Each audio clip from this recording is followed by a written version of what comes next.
तो अगर आपके पास 10 मिनट है तो यह वीडियो पूरा देखें।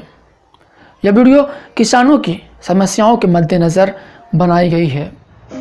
भारत में करीब 5.5 लाख गांव हैं। इनमें देश की 68% आबादी रहती है। ग्रामीण भारत में करीब 67% किसान मजदूर है। जाहिर है, इतनी बड़ी आबादी के खुशहाल हुए बिना देश का विकास संभव नहीं है।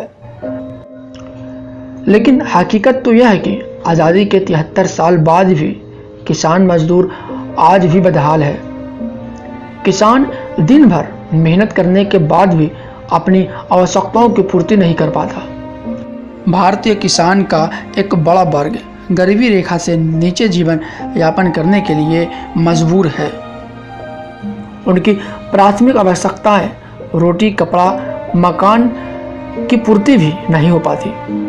ऐसे में शिक्षा, स्वास्थ्य की कामना करना व्यर्थ है। आखिर अन्न उत्पन्न करने वाला भूखा क्यों सोता है? किसान गरीब क्यों है? किसान आत्महत्या करने पर मजबूर क्यों हो रहे हैं? तो यहाँ सबसे बड़ा सवाल यह उठता है कि आखिर वे कौन से कारण हैं जिनसे किसान को इतना परिश्रम करने के बावजूद गरीबी में जीवन यापन करना पड़ता है। मैं आपको 6 ऐसे कारण बताता हूँ जिसकी वजह से किसानों की ज़िंदगी बदहाल है। पूंजी की कमी, भंडारण सुविधाओं का अभाव, परिवहन की समस्याएं, सिंचाई व्यवस्था, भूमि पर अधिकार, फसलों पर सही मूल्य ना मिलना।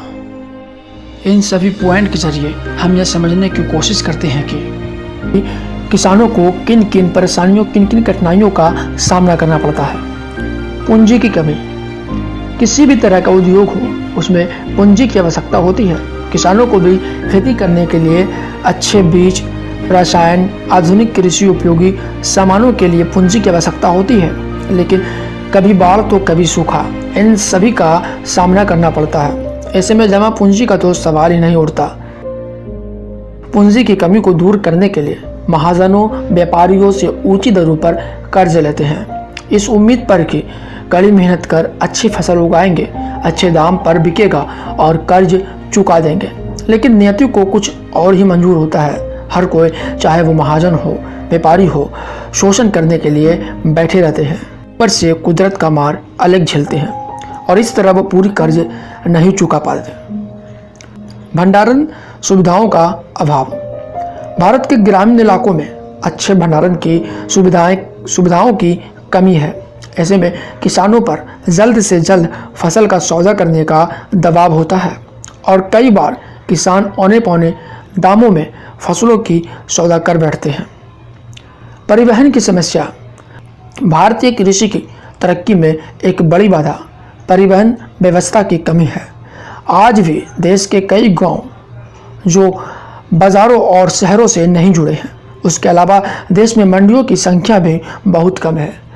मेघालय जैसे स्टेटों में 11,000 किलोमीटर के लिए सिर्फ एक मंडी ही उपलब्ध है। नेशनल फार्मर कमीशन परिवहन लागत कम करने और मंडी सिस्टम को बेहतर बनाने के लिए 5 किलोमीटर पर एक मंडी का होना ज़रूरी बताया है। मंडियों की दूरी की वजह से किसानों को परिवहन लागत बहुत ज़्यादा लगता है और जो छोटे किसान मंडी तक माल लाने का खर्च नहीं उठा पाते, वे आने पौने दाम पर गांव में ही व्यापारियों को बेच देते हैं। सिंचाई व्यवस्था, देश के तमाम हिस्सों में सिंचाई व्यवस्था की उन्नत तकनीकों का प्रसार नहीं हो सका। भारत में मानसून की सटीक भविष्यवाणी नहीं की जा सकती। देश का एक बड़ा हिस्सा ऐसा भी है जहां कृषि मानसून पर निर्भर है। इसके अलावा भूमिगत जल के गिरते जलस्तर ने भी समस्याओं में इजाफा किया है। भूमि पर अधिकार, देश में कृषि भूमि के मालिकाना हक को लेकर विवाद सबसे बड़ा है। जमीनों का एक बड़ा हिस्सा बड़े किसानों, महाजनों और शाहूकारों के पास है, जिस पर छोटे किसान काम करते हैं। ऐसे में अगर फसल अच्छी नहीं होती है तो छोटे किसान कर्ज में डूब जाते हैं। फसल पर सही मूल्य, किसानों की एक बड़ी समस्या यह है कि किसान दिन रात कड़ी मेहनत कर फसल उपजा तो लेता है, लेकिन वे अपनी फसल का दाम खुद तय नहीं कर सकता। ऐसे में फसलों का उचित मूल्य नहीं मिल पाता। उसके अलावा किसानों को अपना माल बेचने के लिए कागजी कार्रवाई भी पूरी करनी पड़ती है। ऐसे में कई बार कम पढ़े लिखे किसान कम दामों पर अपना माल बेचने के लिए मजबूर हो जाते हैं। खेती करने का लागत और उस अनुपात में किसानों को मिलने वाले फसलों के दाम बहुत ही कम होते हैं। इसका नतीजा यह होता है कि किसानों पर कर्ज का बोझ और बढ़ जाता है। हर तरफ से किसान पीसा जाता है और किसानों के प्रति सरकार का जो रवैया है उसे देखते हुए किसान खुद नहीं समझ पाता है कि वह कृषि उपज की खेती करता है या घाटा पैदा करने वाला सौदा। किसानों को हर तरफ से घाटा ही लगता, उसे मायूसी का ही सामना करना पड़ता है। इन सभी वजहों से किसानों की उत्पीड़न इतना बढ़ जाती है कि किसानों को आत्महत्या करने के अलावा और कोई रास्ता नजर नहीं आता। पुरानी कहावत है कि किसान कर्ज में ही जन्म लेता है, कर्ज में ही पूरा जीवन रहता है और कर्ज में ही मर जाता है। भारत की अर्थव्यवस्था कृषि पर ही आधारित है, लेकिन सबसे दुखद पहलू यह है कि किसानों को ध्यान में रखकर शोध और तकनीक तैयार नहीं की जा रही है।